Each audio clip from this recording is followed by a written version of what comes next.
Morning student welcome to class +2 history.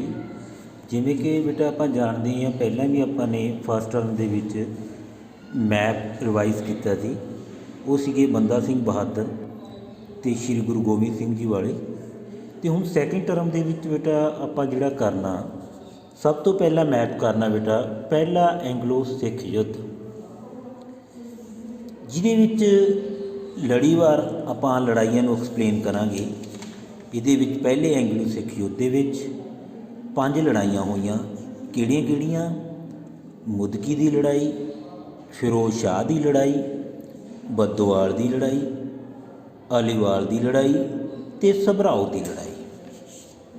उहदे विच बेटा इन्हां नूं एक्सप्लेन करांगे।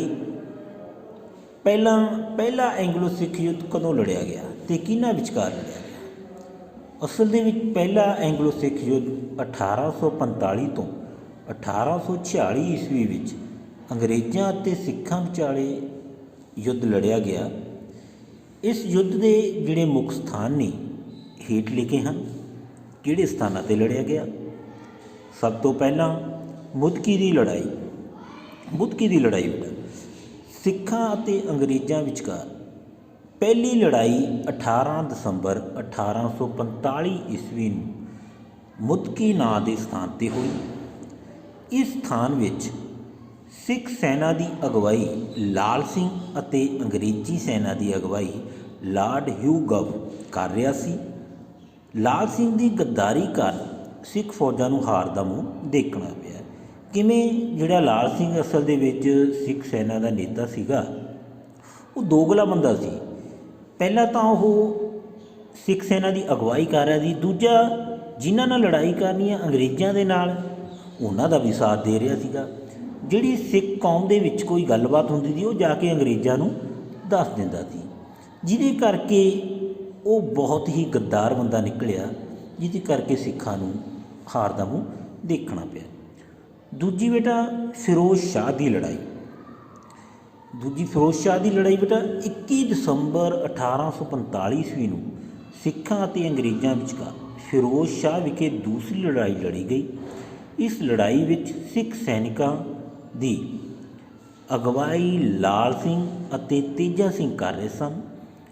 दूजे पासे अंग्रेज़ी सैना की अगवाई लॉर्ड ह्यू गव, जॉन लिटलर अते लॉर्ड हार्डिंग वर्गे तजर्बेकार सैनापति कर रहे सन। इस लड़ाई विच लाल सिंह अते तेजा सिंह की गद्दारी कार सिखां की हार हुई। लाल सिंह तो गद्दार हैगा सी, दूजा गद्दार होर कौन मिल गया नाल? सिखां का नेता तेजा सिंह। ये भी दोगला बंदा सी, जिहड़ा अंग्रेज़ां नूं जाके सारी कहानी दसदा सी। तीजा बद्दोवाल की लड़ाई। सिखां अते अंग्रेज़ां विचाले तीजी लड़ाई बद्दोवाल विखे 21 जनवरी 1846 ईस्वी नूं लड़ी गई।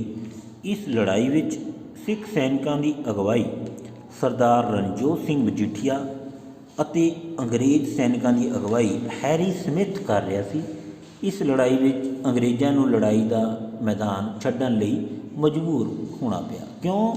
क्योंकि जिहड़े इस बारी सिख नेता सरदार रणजोत सिंह मजीठिया जी सन, तो उन्होंने बड़ी ही बहादरी दे नाल अपनी सैना नूं संगठित किया ते बड़ी बहादरी दे नाल अंग्रेज़ां दे उत्ते टुट पे, ते जिहदे करके अंग्रेज़ां नूं हार दा मूँह देखना पिया। इहदे विच चौथी लड़ाई है बेटा अलीवाल की लड़ाई। हैरी स्मिथ बद्दोवाल विखे होई अपनी हार का बदला लेना चाहुंदा सी। उसने 28 जनवरी 1846 ईस्वी नूं अलीवाल विखे रणजोत सिंह अधीन सिख फौज पर हमला कर दिता। ये लड़ाई बड़ी ही भयानक सी। रणजोत सिंह की गद्दारी कारण इस लड़ाई विच अंत अंग्रेज़ जेतू रहे, क्योंकि इस लड़ाई दे विच रणजोत सिंह जिहड़े सिखां दे नेता सी, उन्हां नूं हार दा मूँह देखना पिया। क्यों? क्योंकि असल दे विच बद्दोवाल की लड़ाई दे विच रणजोत सिंह जिते सी, तो वो हार तो सिक्ख्या लैके अंग्रेज़ां ने अपनी सैना नूं बहुत ही मजबूती दे नाल संगठित किया ते अलीवाल की लड़ाई दे विच जित प्राप्त की। ਲਾਸਟ ਲੜਾਈ ਜਿਹੜੀ ਪਹਿਲੇ ਇੰਗਲਿਸ਼ ਸਿੱਖ ਯੁੱਧ ਦੀ ਹੋਈ ਬੇਟਾ, ਸਭਰਾਓ ਦੀ ਲੜਾਈ। ਸਭਰਾਓ ਦੀ ਲੜਾਈ ਪਹਿਲੇ ਐਂਗਲੋ ਸਿੱਖ ਯੁੱਧ ਦੀ ਅੰਤਿਮ ਅਤੇ ਨਿਰਣਾਇਕ ਲੜਾਈ ਸੀ। ਇਹ ਲੜਾਈ 10 ਫਰਵਰੀ 1846 ਈਸਵੀ ਨੂੰ ਲੜੀ ਗਈ। ਇਸ ਲੜਾਈ ਵਿੱਚ ਸਿੱਖ ਸੈਨਿਕਾਂ ਦੀ ਅਗਵਾਈ ਲਾਲ ਸਿੰਘ ਅਤੇ ਤੇਜਾ ਸਿੰਘ ਵਰਗੇ ਗੱਦਾਰ ਅਤੇ ਦੂਜੇ ਪਾਸੇ ਅੰਗਰੇਜ਼ੀ ਸੈਨਾ ਦੀ ਅਗਵਾਈ ਹਿਊਗਸ ਅਤੇ ਲਾਰਡ ਹਾਰਡਿੰਗ ਵਰਗੇ ਪ੍ਰਸਿੱਧ ਸੈਨਾਪਤੀ ਕਰ ਰਹੇ ਸਨ। ਇਸ ਲੜਾਈ ਵਿੱਚ ਸਰਦਾਰ ਸ਼ਾਮ ਸਿੰਘ ਅਟਾਰੀ ਵਾਲਾ ਬਹੁਤ ਬਹਾਦਰੀ ਨਾਲ ਲੜੇ ਅਤੇ ਅੰਤ ਸ਼ਹੀਦ ਹੋ ਗਏ। ਇਸ ਲੜਾਈ ਦੇ ਅੰਤ ਵਿੱਚ ਵੀ ਸਿੱਖਾਂ ਦੀ ਹਾਰ ਹੋ ਗਈ। ਕਿਉਂਕਿ ਇਸ ਲੜਾਈ ਦੇ ਵਿੱਚ ਜਿਹੜਾ ਬਹਾਦਰੀ ਦੇ ਨਾਲ ਲੜਨ ਵਾਲਾ ਸੀ ਸਰਦਾਰ ਸ਼ਾਮ ਸਿੰਘ ਅਟਾਰੀ ਵਾਲਾ ਜੀ, ਉਹਨਾਂ ਦੀ ਉਹ ਸ਼ਹੀਦੀ ਪ੍ਰਾਪਤ ਕਰ ਗਏ ਅਤੇ ਲਾਲ ਸਿੰਘ ਤੇਜਾ ਸਿੰਘ ਵਰਗੇ ਗੱਦਾਰ ਰਹਿ ਗਏ ਜਿਹੜੇ ਪਹਿਲਾਂ ਤੋਂ ਹੀ ਅੰਗਰੇਜ਼ਾਂ ਦਾ ਸਾਥ ਦੇ ਰਹੇ ਸਨ, ਜਿਹਦੇ ਕਰਕੇ ਇਸ ਲੜਾਈ ਵਿੱਚ ਵੀ ਅੰਗਰੇਜ਼ਾਂ ਨੂੰ ਜਿੱਤ ਪ੍ਰਾਪਤ ਹੋਈ ਅਤੇ ਸਿੱਖਾਂ ਨੂੰ ਹਾਰ। ਜਿਵੇਂ ਕਿ ਆਪਾਂ ਜਾਣਦੇ ਹਾਂ, ਪੰਜਾਬ ਪਹਿਲਾਂ ਇਕੱਠਾ ਸੀ। 1947 ਤੋਂ ਪਹਿਲਾਂ ਇਹ ਇਕੱਠਾ ਪੰਜਾਬ ਸੀ, ਭਾਰਤੀ ਪੰਜਾਬ ਅਤੇ ਪਾਕਿਸਤਾਨੀ ਪੰਜਾਬ, ਜਿਹਦੇ ਵਿੱਚ ਆਪਾਂ ਲੜਾਈਆਂ ਦਾ ਜ਼ਿਕਰ ਕੀਤਾ ਬੇਟਾ। ਪਹਿਲਾ ਐਂਗਲੋ ਸਿੱਖ ਯੁੱਧ 1845 ਤੋਂ 46 ਵਿੱਚ ਲੜਿਆ ਗਿਆ। ਜਿਹੜੀਆਂ ਲੜਾਈਆਂ ਸਨ, ਲੜੀਵਾਰ ਮੁਦਕੀ ਦੀ ਲੜਾਈ, ਫਿਰੋਜ਼ ਸ਼ਾਹ ਦੀ ਲੜਾਈ, ਬਦਵਾਲ ਦੀ ਲੜਾਈ, ਅਲੀਵਾਲ ਦੀ ਲੜਾਈ ਅਤੇ ਸਭਰਾਓ ਦੀ ਲੜਾਈ, ਜਿਹੜੀ ਕਿ ਬਹੁਤ ਵਿਸਤਾਰ ਦੇ ਨਾਲ ਆਪਾਂ ਨੇ ਸਮਝਾਈ ਬੇਟਾ। ਠੀਕ ਹੈ, ਇਹਨੂੰ ਚੰਗੀ ਤਰ੍ਹਾਂ ਯਾਦ ਕਰ ਲੈਣਾ ਬੇਟਾ, ਪੜ੍ਹ ਲੈਣਾ, ਤਾਂ ਕਿ ਤੁਹਾਨੂੰ ਐਗਜ਼ਾਮ ਦੇ ਵਿੱਚ ਇਸ ਨੂੰ ਯਾਦ ਕਰਨ ਦੇ ਵਿੱਚ ਕੋਈ ਪ੍ਰੋਬਲਮ ਨਾ ਆਏ। ਹਾਂਜੀ ਬੇਟਾ, ਤੁਹਾਡਾ ਹੋਲੀਡੇ ਹੋਮਵਰਕ ਵੀ ਇਹੀ ਆ। ਤੁਸੀਂ ਪਹਿਲੇ ਐਂਗਲੋ ਸਿੱਖ ਯੁੱਧ 2 ਵਾਰੀ ਫਿਲ ਕਰਕੇ ਆਉਣਾ।